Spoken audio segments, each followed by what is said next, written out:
Hi everyone, welcome back to the strawberryloli channel.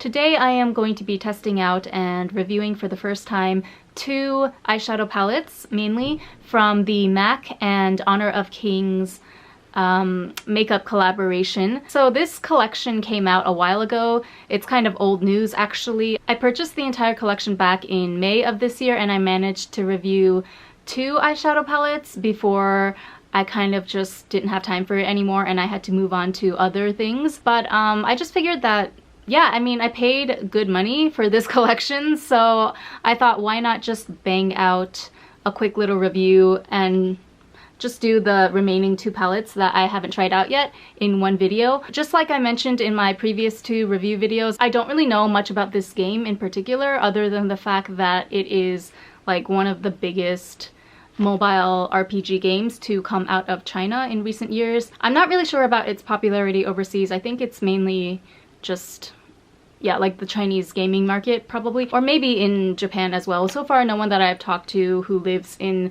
like the US, for example, really knows much about this game. But apparently it is a pretty big phenomenon and people can play this game through WeChat, which is like the largest chatting application in China. So yeah, that's the extent of my knowledge on Honor of Kings. Oh, and it's produced by, or published by, Tencent Games. The reason that I decided to purchase this collection, even though I don't know much about the game itself, nor am I a gamer in general, unfortunately. My parents never really indulged me in gaming consoles and stuff like that when I was growing up, so I just didn't really get the chance to get addicted like that, like many of my peers in my generation, which I guess is not a bad thing, but yeah, that's the largest reason for why I'm just not so much into the gaming scene. I think it's very interesting, like it's a very legitimate, thriving industry. I respect it as a hobby and art and whatnot, but it's just very overwhelming for me because there's just so many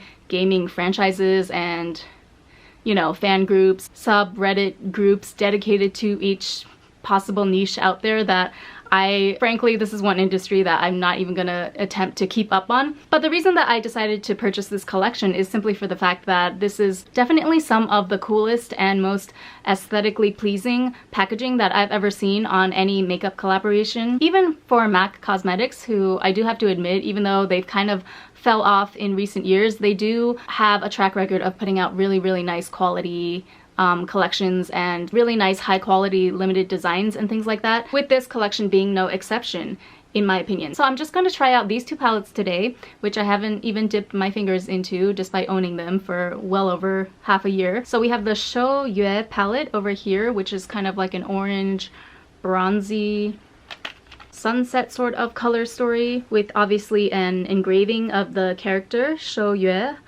on the cover, and I really like his little fox ears. Actually, that reminds me, where is my Nick pillow? I can't believe I forgot to set this up. I always have Nick in my background with me. Alright, let's just put him, move this. Let's just put him over here next to my Starbucks. Okay, so here is the YUESHOU color story.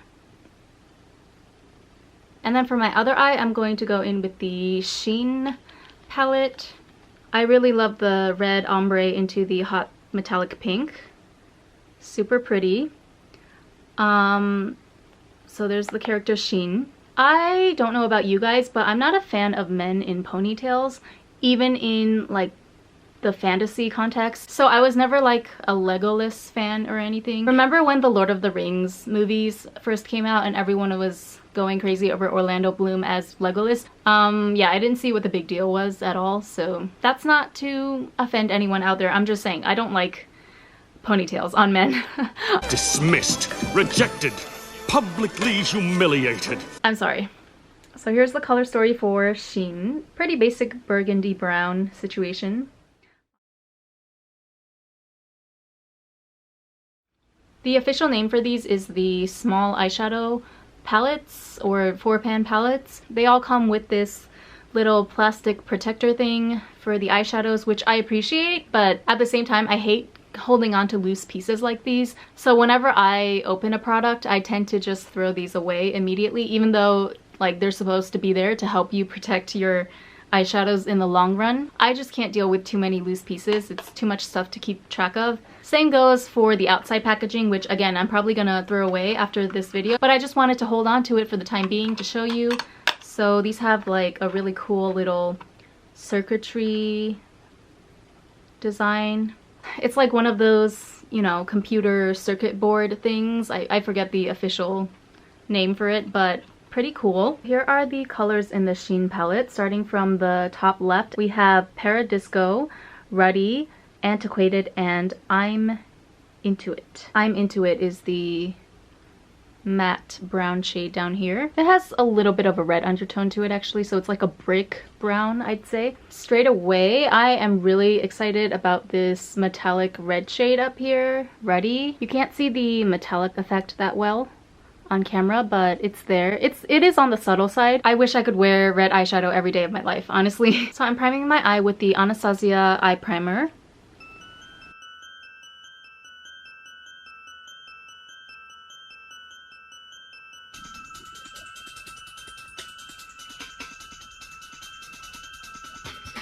Okay, so I am just going to try and create a classic halo eye shape. This is the thing I love about quads, is that you don't have to think that much. It's pretty self-explanatory. So we're going to take this light pearlescent pink up here, Paradisco, and sweep that all over the upper half of my eyelid.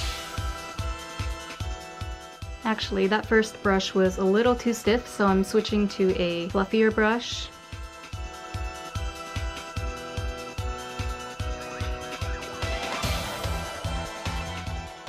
Now I'm going to add Ruddy on the outer corners. I'm not going to be like too precise with it.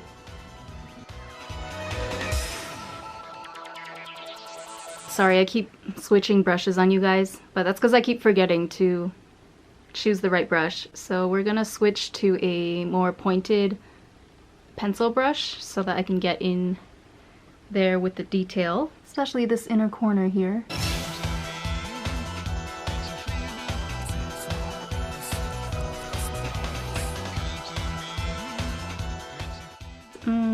Do I want to bring this along the lower lash line? Yes. Yes, I do. Now taking a clean pencil brush, but same shape. I guess you don't have to use a new brush because we're going into the darker shade now, but I kind of just want to keep things separate in case we have one of those situations where the shades kind of melt into each other and look all muddy, which I really hope is not the case here with this palette, but just to be on the safe side.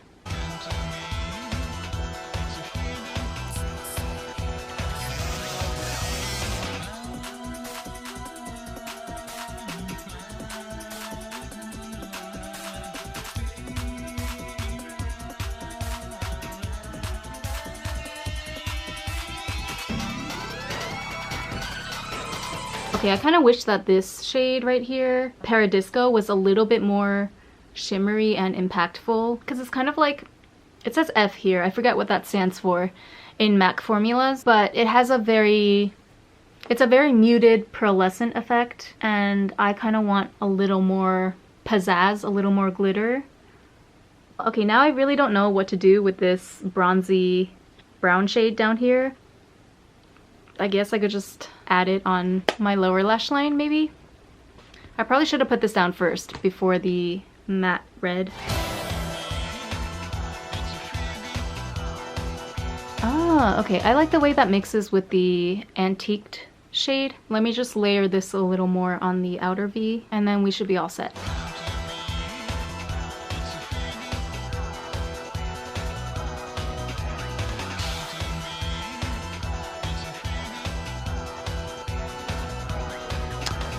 Why does that look so flat in the camera? Sometimes I feel like it has to be my lack of skills when it comes to camera settings and all of that, because I'm sure if I was able to figure out like the correct color settings and whatnot for my camera, I feel like the makeup would translate that much better. But I don't have time for that today, so let's go ahead and apply the YUE palette to my right eye. This one is definitely not as pigmented as the Sheen Palette, which is kind of annoying. Like, why couldn't they just be consistent with all of the formulas, you know? I said the same thing about the first two palettes that I reviewed though, particularly the pink one. I think that was the Lee Bay palette. There was at least one hot pink shade in there and it looked really, really intense in the pan. But once I applied it on my lids, it was much more subtle and just blah looking. I mean, these are smooth. I will give them that. They're smooth and they don't have that much fallout, and they are, I guess they blend well together. It's just not what I was expecting from MAC eyeshadows though at this price point. I really was hoping for the formula to be more pigmented in general.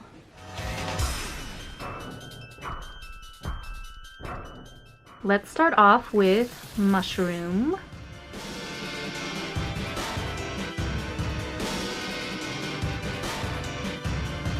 I do have to give credit where it's due. It is a very smooth, effortless blend. You see what I mean? It's like a couple swipes back and forth and you're pretty much done blending. It's just not as impactful of a formula as I would have liked. Like the color saturation. Okay, and now I'm adding Rule on the outer corners.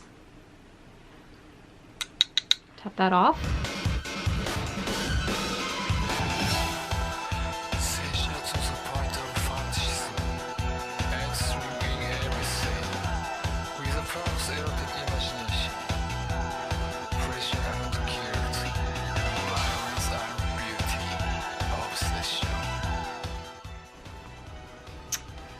Bring that down on the lower lash line as well. See, it's a nice shade, you know, but it's just a basic matte orange. Like, there's nothing that really differentiates this MAC branded matte orange from a Morphe orange, if you know what I mean. So they better be glad that I just really love this packaging for whatever reason. I like stuff. I like this, and I like this, and I like this. I'm gonna take this yellow gold right here on my finger. It's called Gold Mine. And then just tap that in the center. And then you see how over here on this eye I have this tiny sliver of that metallic red on the inner edge here. I kind of wanna, let's see if we can sort of recreate that with the gold here, just so that the two eyes somewhat match in shape and composition. And then bring in a little more of the orange just to drive it home. I just realized that I didn't use this shade up here at all, Wedge. Okay, I guess we can just pop this on the lower lash line because I don't have anything on the inner half here. Even though this is probably not how most people would choose to use this shade, I have nowhere else to put it. Maybe bring it on this side too. Alright, give me a few seconds to put on the finishing touches and I will be right back at you with the finished product. Okay, so here's the finished look. I'm a vampire! On my lips, I have the accompanying Honor of Kings limited edition lipstick in the shade Marrakesh. The lipstick packaging is equally as beautiful, if not more, than the eyeshadow packaging. This is the one that's supposed to match with the YUESHOU palette. So you see they both have like the same signature symbol thingy there.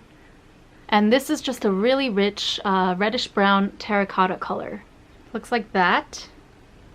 I love terracotta lipsticks. I cannot get enough of them. I feel like the color of the year when it comes to cosmetics definitely has to go to terracotta. At least in Japan. I don't know about in the Western market, but definitely in Japan this was the year of terracotta. Like every single brand, every company was jumping on that trend like crazy this year.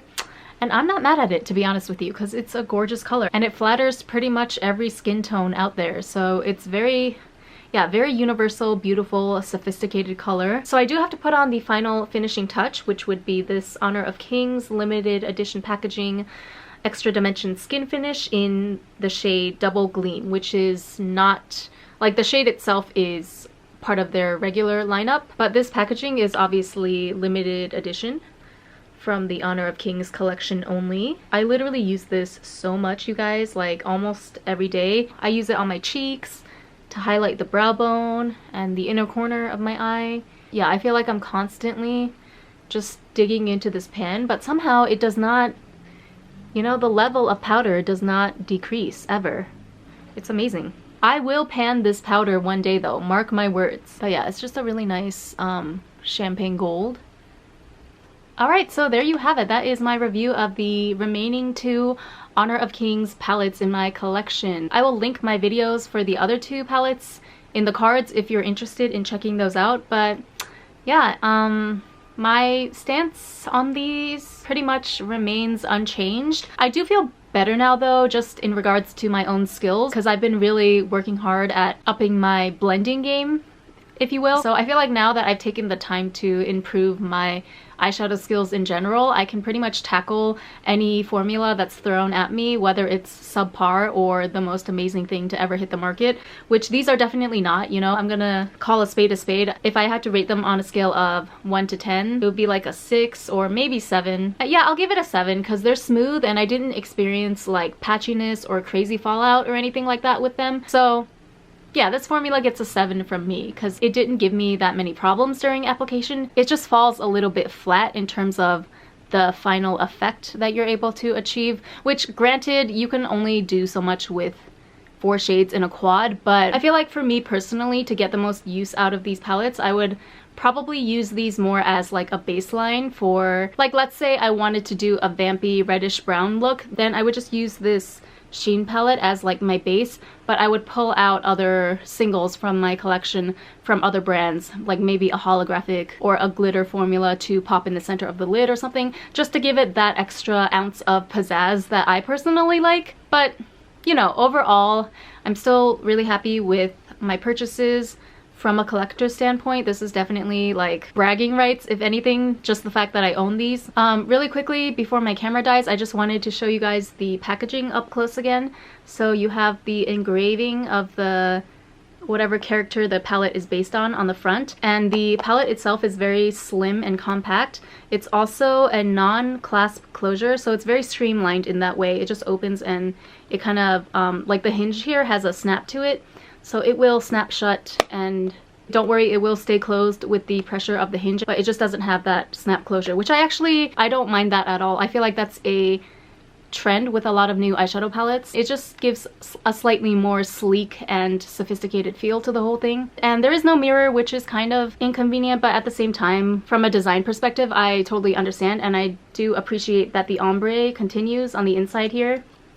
That was a nice touch, I think. Anyway, thank you so much for watching, and I will see you again in my next video. Which, by the way, speaking of my next video, it will probably be a video of me swatching all of the lipsticks from this collection. So it'll be, I'm gonna make it really short and just throw it up as a reference, but since I do have all 4 lipsticks and I didn't exactly review them in depth, why not just make a video on that as well, so that you guys can have a reference for this entire collection on my channel. Okay, now I'm really done. See you, thanks, and Happy New Year if I don't see you guys before January 1st. Bye!